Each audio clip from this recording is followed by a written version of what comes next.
Hey everybody, today we want to talk with you about how to overcome objections when you're on a sales call with prospects. So this is a really common challenge for coaches because we get on a call and we're having a really great conversation with a prospect and we get to the point in the conversation where it's time to offer the program and then state the price. And so what happens a lot of times is that the prospect will get really hesitant to sign on and they'll express a lot of concerns and objections. So this is really common.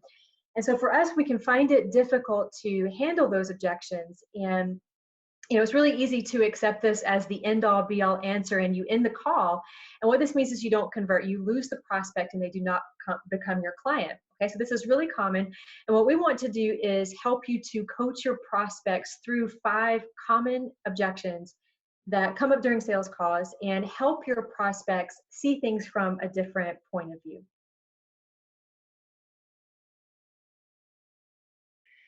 Your first common objection that you may come across is, I need to talk to my spouse first. And now this is understandable for potential clients and people who are making big investments or have big financial decisions and they want to discuss it with their significant other. This is completely understandable. So explain to your potential client that you understand this and that you want to make sure that both your client or potential client and their spouse are fully on board and supportive of the decision. So first, you want to make sure that you schedule a follow-up call, okay?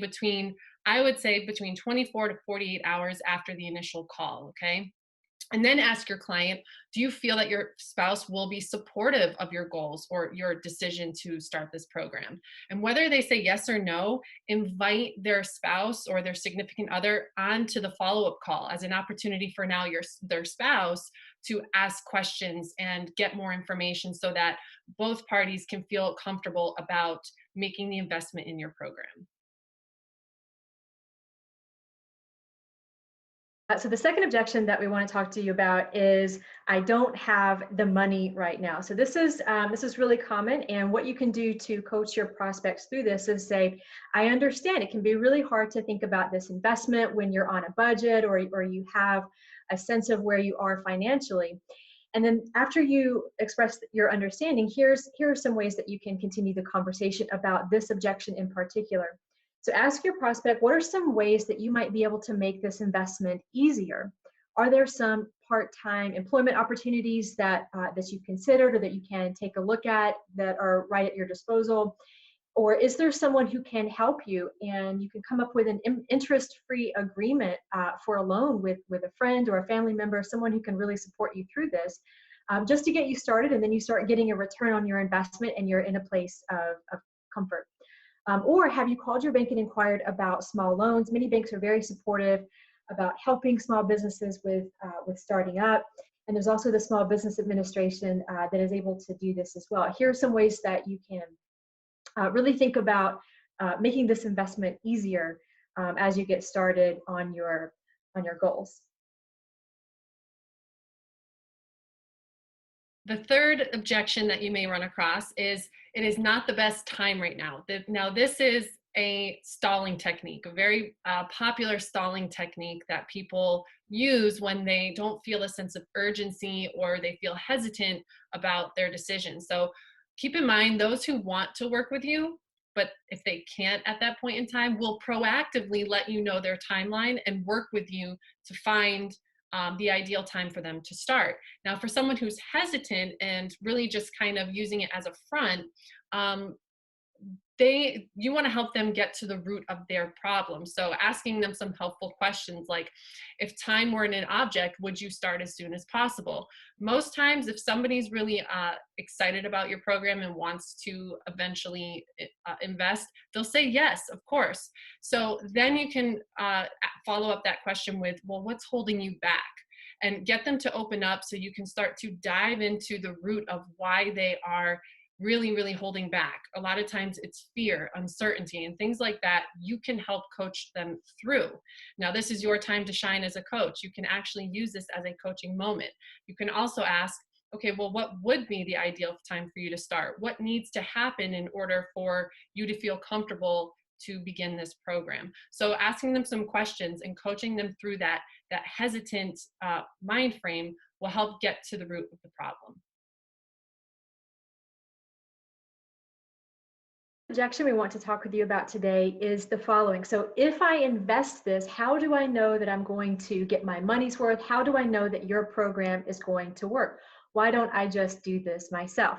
So here's some ways to respond to this objection where they're really scared that this money is just going to go to waste and they're not going to get anything out of the program. So you can always start off, I understand it's really scary sometimes to step into your new self, to take some money and to invest it, and you want to make sure that, that this is going to be worthwhile. So the next thing you can say is, I can tell you that people that I've worked with have gone on to do X, Y, and Z after investing with me. So you can bring in some prior people that you've worked with, people that you've helped, and their investment has really worked out for them. And then the next thing you can talk about with your prospect with regard to this objection is to ask, well, let's think about what your money's worth looks like. What would you like to see at the end of this investment or because of this investment, and get them to articulate what it is that they want to see. And then talk about what you've already discussed with regard to your program, what your program looks like, and how their participation in that program can get them to those results so that they do get their money's worth. And then the final thing you want to ask with regard to this objection is, what is the cost of not taking a step? What is the cost of continuing to do this by yourself? You've reached out, we've talked about what the program looks like and how I guide people. And so what is the cost of not taking this step forward and continuing to go without guidance? And get them to really concretize what it looks like without the program that you're offering and the transformation that you can guarantee. And last but not least, you may get the question, do you give discounts? And if you watched our very first video on the 5 do's and don'ts of starting a coaching business, a big don't is do not discount your coaching program, okay? So you can just flat out say, no, I don't give discounts. However, I do offer a variety of payment plans that I would be happy to go over with you.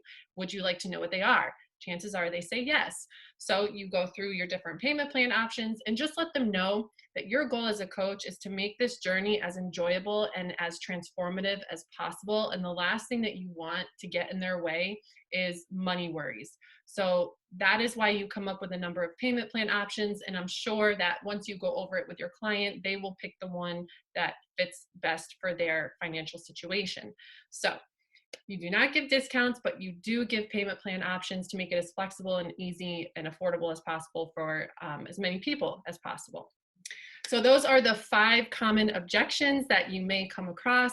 So don't be afraid. The more you practice, the more sales calls you get on, the better you will become at responding to these and overcoming objections and converting that potential client into an actual paying client. Join us next week for another video, which will be all about how to create an onboarding process for a client that has now signed up. So by the time you end the sales call with them and the time they start the program, you're going to have a gap. And in that gap, you want to make sure that they are preparing and being proactive to start the program. So we're going to give you some tips on how you can onboard a client into your program nicely and smoothly.